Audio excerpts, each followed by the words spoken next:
अल्हम्दुलिल्लाह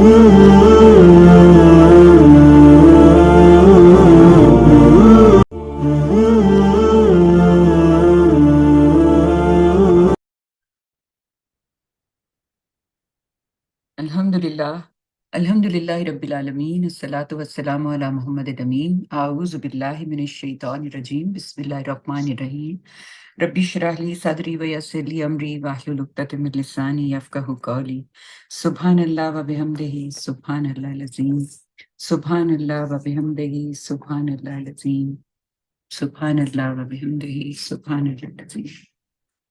या अल्लाह, हम तेरा नाम लेके ये शुरू कर रहे हैं तो इसमें हमारे लिए बरकत डाल और हमें इससे रहनुमाई ना सिर्फ मिले बल्कि उस पे अमल करने की तौफीक भी अता फरमा। जी, तो सूरत आले इमरान कुरान पाक की तीसरी सूरा और इस सूरत को जब हम सूरत बकरा के बाद पढ़नी शुरू करते हैं तो कुछ चीज़ें बड़ी नुमायाँ होके हमारे सामने आती हैं, जो हम अगर क्विकली अपने ज़हन में रख लें, तो ये हमारे लिए जब हम पढ़ रहे होंगे तो बड़ी फ़ायदेमंद साबित होंगी। जैसा कि ये जो दोनों सूरतें हैं ना, ये इनके आपस में ये जोड़ा है, इन दोनों का मौज़ू एक ही है। यानी जो नबी सल्लल्लाहु अलैहि वसल्लम की रिसालत का इस्बात और दोनों जो अहले किताब थे, उन लोगों को इसके हवाले से मुतनब्बे करना और बयान यानी उनको एक्सप्लेन करना। दोनों में शरअ दीन की असूली बातें की गई हैं। दोनों का नाम अलिफ लाम मीम है। दोनों को शम्स और कमर से ताबीर किया गया, तशबीह दी गई है। एक में जो बात मुख्तसर बयान की है, दूसरे में उसको खोल दिया गया है। हम आम तौर पर सूरत बकरा को सूरत बदर और सूरत आले इमरान को सूरत ओहद भी कहते हैं। और बकरा में जो नुमायाँ चीज़ नज़र आती है, वो ईमान की हकीकत है। यानी ईमान क्या है, उसकी हकीकत क्या है, उसके हवाले से हमें बहुत कुछ उसमें मिलता है। और जो सूरत आले इमरान है, उसमें हमें इस्लाम और अल्लाह के आखिरी रसूल पर ईमान लाने की दावत के नतीजे में जो इस्लामी निज़ाम होना चाहिए, जो हुकूमत बननी चाहिए, उसके हवाले से गाइडलाइन है। तो ये जो सूरत आले इमरान है, ये 2 हिस्सों में तक़सीम हुई हुई सूरत है। जो पहला निस्फ़ है वो उसमें जैसे यहूद की गुमराहियों का बयान था ना, बनी इसराइल को एड्रेस करके, इसमें पहले हिस्से में अहले किताब जिसमें नसारा हैं, उनकी गुमराहियों का बयान है। और दूसरा जो हिस्सा है उसमें मुसलमानों को अहले किताब की ये जो गुमराहियाँ थीं, इनकी चालों से खबरदार किया है और ये वार्न किया है कि अगर तुमने भी ऐसे ही किया तो तुम्हारा भी हश्र वही होगा जो हज़रत मूसा अलैहिस्सलाम की उम्मत का हुआ। उन्होंने अपने पैगंबर की नाफरमानी की तो जैसे वो 40 साल तक सहराओं में भटकते रह गए, तुम्हारे लिए भी इस तरह की सूरत-ए-हाल होगी। तो जी, बिस्मिल्लाहिर्रहमानिर्रहीम। अल्लाह के नाम से जो सरासर रहमत है, जिसकी शफ़क़त अबदी है। ये सूरत अलिफ लाम मीम है। यानी जैसे पिछली सूरत का नाम था, इसका नाम भी अलिफ लाम मीम है। मैंने बताया था पिछली दफ़ा कि इन सूरत के ये जो नाम हैं, ये अल्लाह के दिए हुए हैं और ये पुराने ज़माने के जो जो लफ्ज़ होते थे, जिस शक्ल के होते थे, जो चीज़ का नाम जो चीज़ बयान करनी होती थी, उस शक्ल पे ही वो लफ्ज़ बन जाता था। तो ये सूरत अलिफ लाम मीम है। अल्लाह वो हस्ती है कि उसके सिवा कोई इलाह नहीं, ज़िंदा और सबको कायम रखने वाला।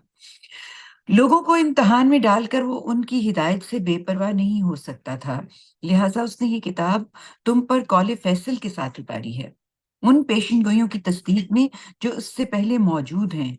और तौरात और अंजील को भी इससे पहले उसी ने उन लोगों के लिए हिदायत बनाकर उतारा था और अब फुरकान भी उसी ने उतारा है।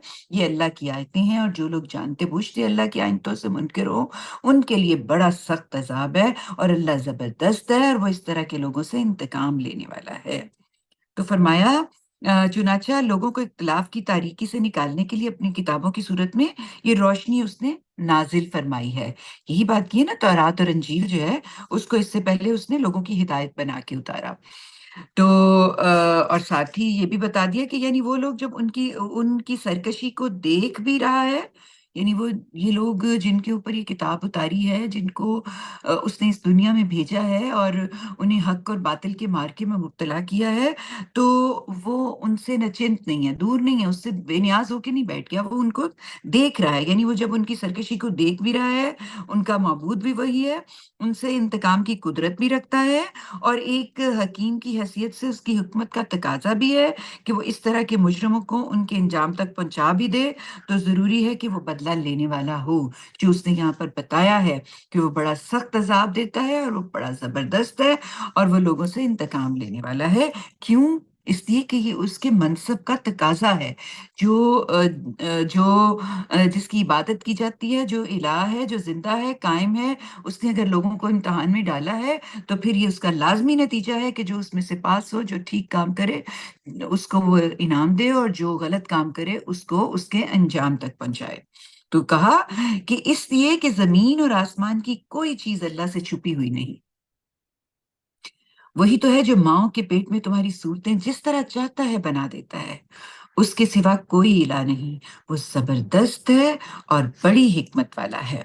इसके बाद फरमाया वही है जिसने तुम पर ये किताब उतारी है, जिसमें ये आयतें मुहकम भी हैं और जो किताब की असल बुनियाद हैं और इनके अलावा कुछ दूसरी मुतशाबिहात भी हैं।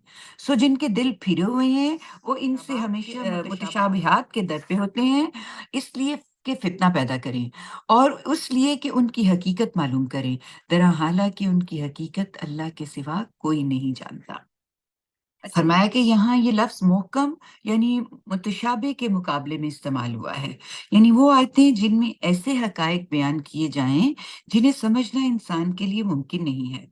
जो उसके इल्म और अक़ल से मावरा नहीं हैं और जिनकी तह तक पहुँचने की सलाहियत उसकी फ़ितरत में वदीयत है। यानी ऐसे हक़ाइक़ नहीं हैं। कुरान की ज़्यादातर आयतें यही हैं और उन पर उसकी हिदायत का दारोमदार है। किन पे? जो मुहकमात हैं, जिनमें अहकामात दिए गए हैं। उनको समझना, उनके बारे में तदब्बुर करके हम उसकी हकीकत तक बड़ी आसानी से पहुँच जाते हैं और हमारे पास उसको समझने के लिए किसी किस्म का कोई प्रॉब्लम नहीं होता। तो दूसरा कहा कि दूसरी जो है, इससे मुराद वो आयतें हैं जिनमें आखिरत की नेमतों और नकमतों यानी जो नेमतों का ऑपोज़िट सज़ा या बुरी चीज़ में से किसी नेमत या नकमत का बयान तमसील और तशबीह के अंदाज़ में हुआ हो। यानी उसके लिए अ, कोई तशबीह दी गई है या कोई बात ड्रामे की सूरत में आपके सामने रखी गई है या अल्लाह की सिफ़ात और अफ़आल और हमारे इल्म और मुशाहिदे से मावरा उसके किसी आलम की कोई तमसीली उसलूब में बयान की गई बात। मसलन आदम में अल्लाह ताला का अपनी रूह का फूँकना। अब ये एक ऐसी बात है जो हमें कुछ हम इसको फ़ैथम तो कर सकते हैं, हम इसको इमेजिन कर सकते हैं, लेकिन इसकी असल हकीकत क्या है? क्योंकि हमने इसकी असल हकीकत की मिसाल हमारे सामने इसका मिज़दाक जो उससे मिलती-जुलती चीज़ एग्ज़ैक्ट हो सके वो हमारे सामने नहीं है। तो कहा कि आदम में अल्लाह ताला का अपनी रूह फूँकना या सैयदना मसीह अलैहिस्सलाम का बिन बाप के पैदा करना या जन्नत और जहन्नम के अहवाल और मकामात वगैरह। इनके हवाले से कोई भी चीज़ हमारे सामने एग्ज़ैक्ट नहीं है। तो बताया ये वो सब चीज़ें जिनके लिए अभी अल्फ़ाज़ वजूद में ना आए हों, उन्हें तमसील और तशबीह के रूप में ही बयान किया जा सकता है। किसी नादीदा आलम के हिकायक दुनिया की सब ज़बानों के अदब में इसी तरह बयान होते हैं। यानी जो आपने नहीं देखा हुआ, उसके बारे में आप जो हमारे पास मौजूद ज़राए हैं, जिनमें हम रख के इमेजिन कर सकते हैं, उनको हम उस तरीके से बयान करते हैं। तो कहा आज से 2 सदी पहले जब हम में से कोई शख्स अगर मुस्तकबिल का इल्म पाकर बिजली के कुमकुमों का ज़िक्र करता, यानी बिजली के बल्ब को उसने बताना होता, जो कि उस ज़माने में नहीं थे, तो वो क्या करता? वो इसी तरह कहता है ना कि ऐसे चिराग जलेंगे जिनमें ना तेल डाला जाएगा और ना उन्हें आग दिखाने की ज़रूरत होगी। बस इससे आप इमेजिन कर लें कि आप क्या कर सकते हैं। इसी तरह की चीज़ें जो वो बताते हैं, मुतशाबिहात की नौइयत बिल्कुल यही है। وہ وہ نہ غیر متعین ہے اور نہ ان کے مفہوم میں کوئی ابہام ہے۔ ان کے الفاظ عربی مبین ہی کے الفاظ میں ہیں، ان کے معنی بھی ہم بغیر تردد کے سمجھتے ہیں۔ ہاں، یہ ضرور ہے کہ ان کی حقیقت ہم اس دنیا میں نہیں جان سکتے، لیکن اس جاننے یا نہ جاننے کا قرآن کے فہم سے چونکہ کوئی تعلق نہیں، اس لیے کسی صاحب ایمان کو اس کے در پہ بھی نہیں ہونا چاہیے۔ اسی کے حوالے سے استاد امام امین احسن اصلاحی نے اس کی وضاحت بھی اس طرح کی ہے کہ یہ باتیں جس بنیادی حقیقت سے تعلق رکھنے والی ہوتی ہیں وہ بجائے خود واضح اور مبرہن ہوتی ہیں۔ عقل اس کے اتنے حصے کو ہی سمجھ سکتی ہے جتنا سمجھنا اس کے لیے ضروری ہوتا ہے۔ البتہ چونکہ اس کا تعلق ایک نادیدہ عالم سے ہوتا ہے جس کو ہم نے دیکھا نہیں ہوتا، اس وجہ سے قرآن ان کو تمثیل و تشبیہ کے انداز میں پیش کرتا ہے تاکہ علم کے طالب بقدر استعداد، جس کے اندر جتنی اس کے لیے استعداد یا اس کی کیپیسٹی ہے، اس کے مطابق اس سے فائدہ اٹھا لیں اور ان کی اصل صورت اور حقیقت کو علم الہی کے حوالے کر دیں۔ یہ باتیں خدا کی صفات اور افعال یا آخرت کی نعمتوں اور اس کے علام سے تعلق رکھنے والی ہوتی ہیں۔ ان کا جس حد تک ہمارے لیے سمجھنا ضروری ہے اتنا ہماری سمجھ میں آ جاتا ہے۔ ایسا نہیں ہے کہ جنت کے حوالے سے ہمیں کچھ سمجھ ہی نہ آئے۔ ایسا نہیں ہے کہ جو حضرت مسیح کا بغیر باپ کے پیدا ہونا ہے ہم اس کو ہم فیدم ہی نہ کر سکیں۔ ہم اس کی کوئی حقیقت ہم اپنے اندر اپنے دماغ کی جو صلاحیتیں ہمیں اللہ نے دی ہیں اس کے مطابق اس کی کوئی تعویل نہ کر سکیں، یہ ایسا نہیں ہے۔ تو کہا کہ لیکن اگر ہم اپنی حد سے آگے بڑھ کر ان کی اصل حقیقت اور صورت کو اپنی گرفت میں لینے کی کوشش کریں تو پھر یہ چیز فتنہ بن جاتی ہے، اور اس کا نتیجہ یہ نکلتا ہے کہ انسان اپنے ذہن سے شک کا ایک کانٹا نکالنا چاہتا ہے اور اس کے نتیجے میں بے شمار کانٹے اس کے اندر چھپا لیتا ہے، یعنی بجائے اس کے کہ وہ حقیقت تک پہنچ سکے وہ پھر الجھتا چلا جاتا ہے۔ تو اس کو کہا کہ یہاں تک کہ اس نایافتہ کی طلب میں اپنی یافتہ دولت کو بھی ہم ضائع کر لیتے ہیں اور نہایت واضح حقائق کی اس لیے تکذیب کر دیتے ہیں کہ ان کی شکل و صورت ابھی ان کے ہمارے سامنے نمایاں نہیں ہوئی ہوتی۔ تو متشابہات کی وجہ سے جو محکمات ہیں جو کہ ہماری زندگی کو اپنی اگلی زندگی کے ساتھ جوڑ کے اپنی اصلاح اعمال اور آخرت کے لیے تیاری سے متعلق باتیں جو محکمات ہیں ان کو بھی ہم کھو بیٹھتے ہیں اور اس کا نتیجہ نکلتا ہے کہ ہم اپنی راہ کھوٹی کر لیتے ہیں۔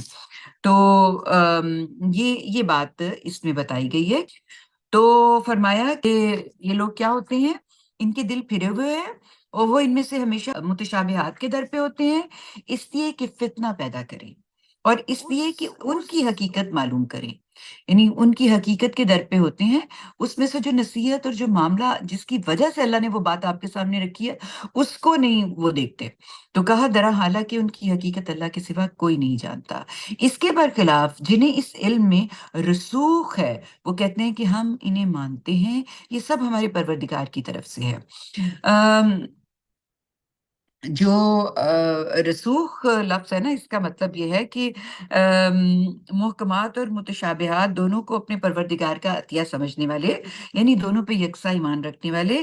اس کی وجہ یہ کہ وہ عقل رکھتے ہیں اور عقل کا صحیح طور پر استعمال کرتے ہیں۔ رسوخ کرنے والے ایسے لوگ ہوتے ہیں جن کو جو دیا گیا ہوتا ہے اس کو بہترین طریقے سے استعمال کرنے والے ہوں، تو عقل کا بہترین استعمال کرنے والے ہوتے ہیں۔ وہ کہتے ہیں کہ ہم انہیں مانتے ہیں، یہ سب ہمارے پروردگار کی طرف سے ہے، اور حقیقت یہ ہے کہ اس طرح کی چیزوں کو وہی سمجھتے ہیں جنہیں اللہ نے عقل عطا فرمائی ہے۔ تو فرمایا کہ وہ کہتے ہیں جنہیں اللہ نے عقل عطا فرمائی ہے وہ کیا کہتے ہیں، وہ کہتے ہیں پروردگار تو نے ہمیں ہدایت بخشی ہے تو اس کے بعد اب تو ہمارے دل نہ پھیر اور ہمیں اپنے پاس سے رحمت عطا فرما، لا ریب تو ہی عطا فرمانے والا ہے۔ پروردگار تو یقیناً سب لوگوں کے لیے ایک دن ایسے دن میں جمع کر کے رہے گا جس کے آنے میں کوئی شبہ نہیں۔ یہ حقیقت ہے، اللہ اپنے وعدوں کی خلاف ورزی نہیں کرتا۔ تو یہ وہ لوگ ہیں جو اصل میں उस हक पे कायम हैं, जिस हक की मुनादी ये कुरान कर रहा है, और जो इस दुनिया को अगली दुनिया से जोड़ता है, और जिस हक को मानने से हम अपनी जानों पे भी ज़ुल्म करना बंद कर देते हैं, और जिस हक की वजह से यानी हम जो मुतशाबिहात की एक हकीकत के दर पे होके जो मुहकमात हैं, उनको खोटा कर लेने वाला जो मामला होता है, उसमें से भी हम निकल जाते हैं। तो फरमाया, इस किताब के मुनकरों को जिन पर हुज्जत पूरी हो गई, अल्लाह के हजूर में उनका माल कुछ काम देगा और ना उनकी औलाद। यही हैं जो दोज़ख का ईंधन बनेंगे। उनका मामला भी वही है जो फिरौनियों और उससे पहले लोगों का था। उन्होंने हमारी आयतों को झुठला दिया, तो अल्लाह ने उनके गुनाहों की पादाश में उन्हें पकड़ लिया, और हक ये है कि अल्लाह सख्त सजा देने वाला है। इन मुनकिरों से कह दो कि अनकरीब तुम भी इसी तरह मगलूब हो जाओगे, और इसके बाद दोज़ख की तरफ हाँके जाओगे, और वो क्या ही बुरा ठिकाना है। और तुम्हें अगर हमारी इस बात में कोई तरद्दुद है, तो जिन 2 गिरोहों में मुठभेड़ हुई, उनकी सरगुज़श्त में तुम्हारे लिए एक बड़ी निशानी है। अम, ये इसमें जिस निशानी का ज़िक्र है, वो नीचे फुटनोट में दिया हुआ है कि हक़ को गलबा हासिल होगा, और कुरान के मुनकरीन सरज़मीन अरब में लाज़मन मग़लूब हो जाएँगे। बदर में अल्लाह ताला की तईद और नुसरत जिस शान के साथ ज़ाहिर हुई, उससे ये बात कुरान के तमाम मुख़ातबीन पर वाज़ेह हो चुकी थी। इसलिए यहूद अपने यहाँ तालूत की जंग में ताईद इलाही का ये मंज़र सदियों पहले देख चुके थे। नसारा यूहन्ना आरिफ के मकाशफ़े में रसूलुल्लाह सल्लल्लाहु अलैहि वसल्लम से मुतल्लिक़ जो पेशगोइयाँ थीं, उन्हें पढ़ चुके थे, और कुरैश खुद इस जंग को हक़ और बातिल का फ़ैसला देकर मैदान में उतरे थे। तो ये सारी चीज़ें उनके सामने मौजूद थीं।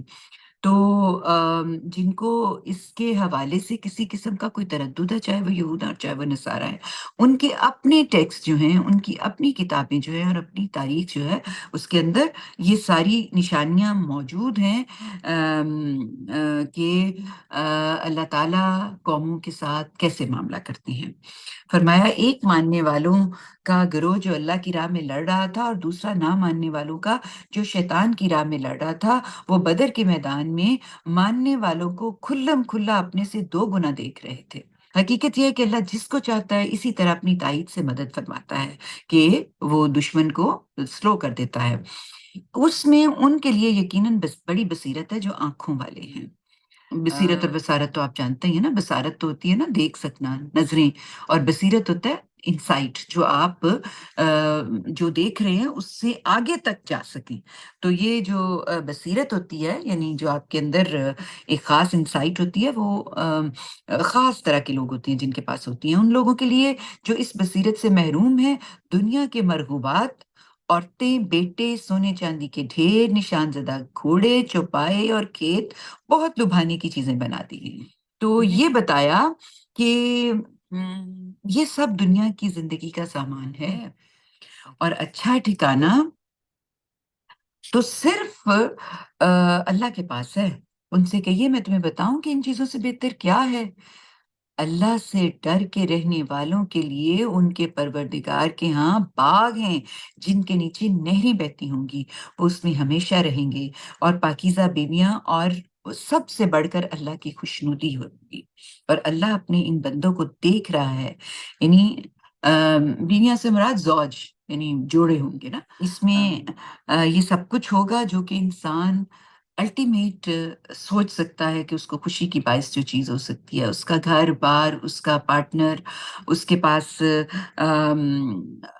बेहतरीन रहन-सहन, और फिर उसके बाद अल्लाह की खुशनुदी, यानी जो क्रिएटर है वो भी उससे खुश, और अल्लाह अपने बंदों को देख रहा है।